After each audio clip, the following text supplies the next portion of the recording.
problema, ang mga sakit, maging ang kamatayan, ay parte ng buhay natin dito, ha? Huwag natin isisisi sa Diyos ang lahat ng ito, ha? Nakasisigurado ko na gumagawa ang Panginoon ng paraan upang i-adya tayo sa lahat ng ito. Pero kung mangyayari man, huwag natin isiping inaapi niya tayo. Huwag natin isiping pabaya ang Panginoon. Huwag natin isiping hindi niya tayo mahal. No. Kung i-allow man niya, sinisigurado ko sa iyo, may biyaya siya na hindi natin makikita kung tayo'y magtatampo sa Kanya. Father, pwede namang manalo pa rin yung mga Israelita. At yung gusto niyang impart na message sa kanila ay mag-gets pa rin nila, di ba? Father, pwede namang hindi ako magkasakit, di ba? Tapos, ma-strengthen pa rin ang faith ko sa Kanya, di ba? Father, pwede namang makuha ko yung gusto ko sa panalangin ko at ma-realize ko pa rin yung Kanyang gusto, di ba?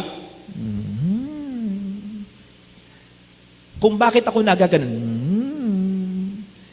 Kasi masigurado ko, based on our experience, na mas kumikintal, mas umuukit sa atin ang isang lesson if we are learning it the hard way. Kaya nga may expression, learn it the hard way. Pero usually, it's the better way. Halimbawa po, if I may use an analogy, ako, napakatangko sa direksyon. Kapag ako'y pinagdadrive lang at bago sa akin yung lugar, at asahan mo, pabalikin mo ako doon, nang ako na magdadrive, hindi ko na mapupuntahan yon. So kapag ako'y pinagdadrive, petics lang ako, tulog lang, at kahit nakikita ko yung mga dinaraanan, parang wala yung atensyon.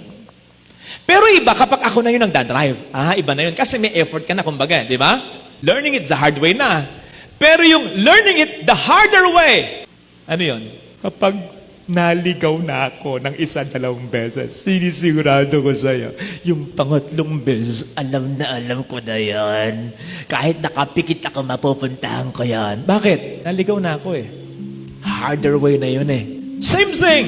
Yes, masakit yung maloko ka, matalo ka, magkasakit ka, mamatayan ka.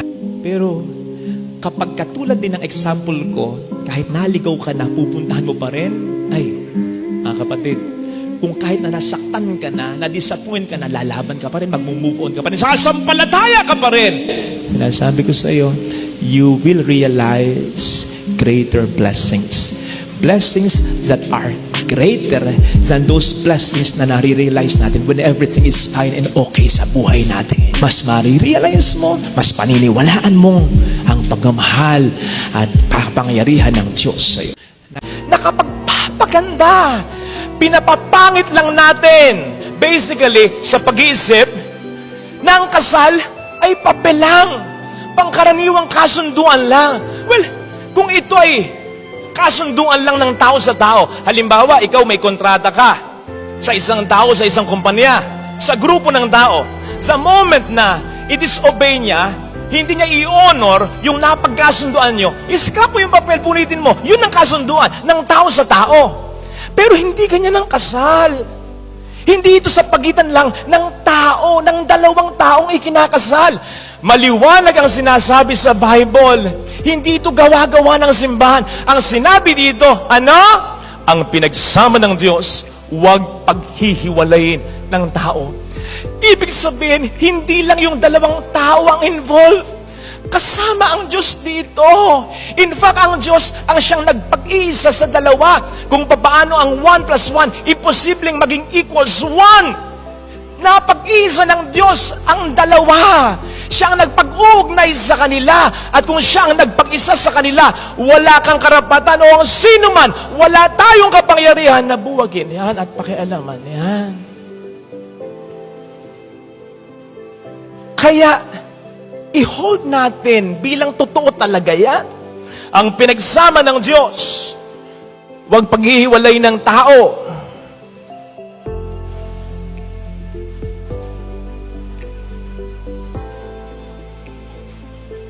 Nanonood kayo ng Squid Game? Ba't ako gumaganyan? Kasi napapansin ko yung reaksyon nyo kahit naka-face mask kayo. Yung ibang reaksyon, ganyan ng mata, oh. Ang pinagsama ng Diyos, huwag paghiwalay ng tao. Para bang ang iniisip nyo ganito, wala na talaga akong choice kundi ang lasunin siya mamaya para ako'y makalaya. Yan tayo eh. Yan yung mga ekspresyon ng mga, sorry bitter. Pangit ang karanasan sa pag-aasawa. Pero, eto.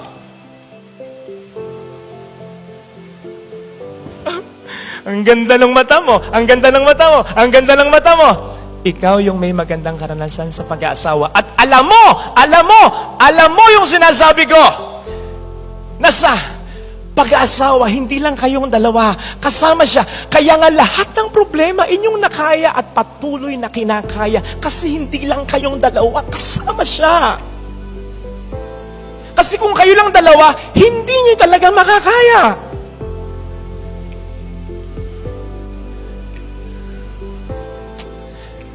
Napapansin ko para lang mas maging malinaw yung punto.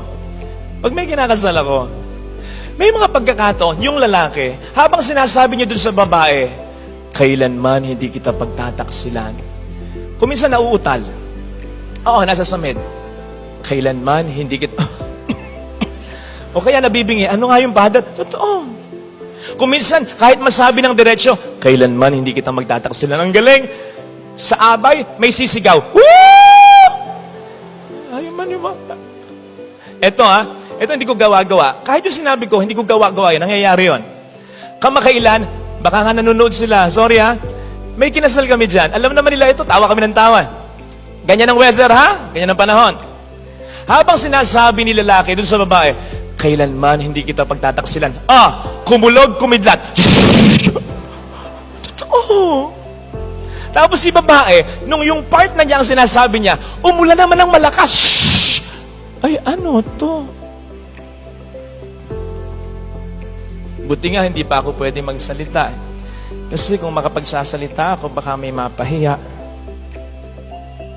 Ibig kong sabihin ganito, hindi niyo ba napapansin? Ito, napapansin ko. Dami kong kinasal lang ganito. Habang lumalakad yung babae sa aisle, si lalaki, ganyan, umiiyak.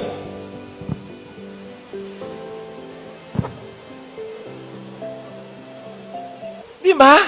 Kaya ang nangyayari, parang nag-expect na kayo. Habang lumalakad yung babae sa aisle, tinitingnan nyo, titingin kayo sa lalaki. So yung lalaki parang nape-pressure, iyak ba ako? Iyak.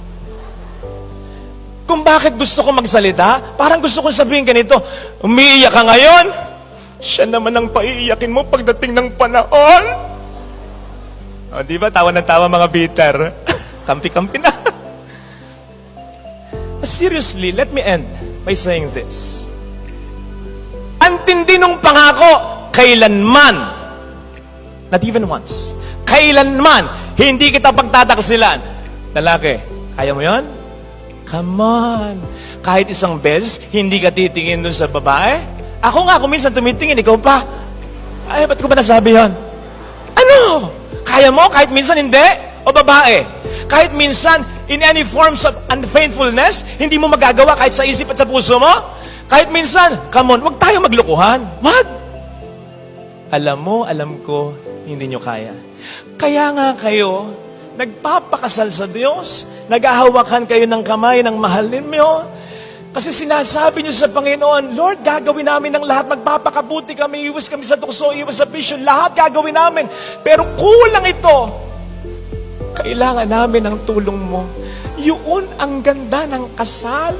Humihingi tayo ng tulong sa Kanya kasi alam mo, sa sarili mo, hindi nyo kaya. Tama. May mga kinakasal sa simbahan na naghihiwalay. Pero walang kinalaman ng Diyos dyan. Sapat ang grasya ng Diyos. Kung hindi pa kayo kasal dalawa, ikakasal ko kayo. Kahit konti lang tayo. Kahit hindi pa kayo mag-donate. Pagkatapos uwi na lang, wala nang handa. Simpleng kasal. Pero sinasabi ko sa inyo, kung ganyan lang ang kasal ninyo, kahit gaano kasimple yan, yan din ang grasyang tinatanggap ng mga bonggang-bonggang kinakasal. Pare-pareho ng grasya nasa sa tao lang talaga. Walang kinalaman ng Diyos sa pagluluko ng asawa mo. Walang kinalaman ng Diyos doon. Ang kagandahan ng kasal ay nakasalalay sa Diyos. Mas pinagaganda lang kung nakikikooperate ang tao. So pwede ba, wag nating gawing pangit ang kasal na sa totoo lang ay maganda. At huwag nating pilit na gawing maganda ang pangit talaga, ang diborsyo. Okay, pwede mo sabihin, Father, mas maganda ang kalagayan ko ngayon kaysa sa dating asawa ko noon. Kasi ang naisip mo yung pagluloko niya, kung paano hindi nag-work yung relasyon yung dalawa. Eh, paano kung nag-work? Paano kung hindi siya nagloko? Paano kung everything went on very smooth? Kaya hindi mo pwedeng ikumpara. At hindi lahat ng nakikipaghiwalay, nagiging maganda rin ang buhay tulad mo. At paano na-consider mo rin ba ang naging kalagayan ng mga anak mo? O magiging kalagayan ng ibang mga anak ng maghihiwalay ding mga magulang? Come on, marami yan. Sudlong-sudlong yan. Kaya please, hindi ka naman kinokondem ng Diyos. Kahit mamatay ka na hindi ka kasal sa iyong kinakasama, basta't ikay naging mabuting tao talaga, I don't think na ikukondem ka ng Diyos. Pero, huwag mong papakailaman ang kanyang utos. Ibang usapan yon. Heaven and earth will pass away, but not my words, not His rules. It will always stand. Besides, mahirap yung madali nga yung batas ng tao. Madaling sundin, pero madali ring abusuhin. Hindi natin alam kung saan tayo pupulutin. Mainam nang sumunod ka sa utos ng Diyos. Alam mo, sigurado ka, mahirap man, pipilitin kong sundin. Alam niyang makabubuti para sa amin. Kung mag-fail man along the way, siya pa rin naman ang asahan kong kakalinga sa akin. Ito sana ang hilingin nating biyaya sa pagdiriwang na ito. Maganda ang kasal, wag na wag nating papangitin anuman ang maging karanasan natin. Kasalanan man natin o kasalanan ng mga taong inaasahan nating tunay na magmamahal sa atin.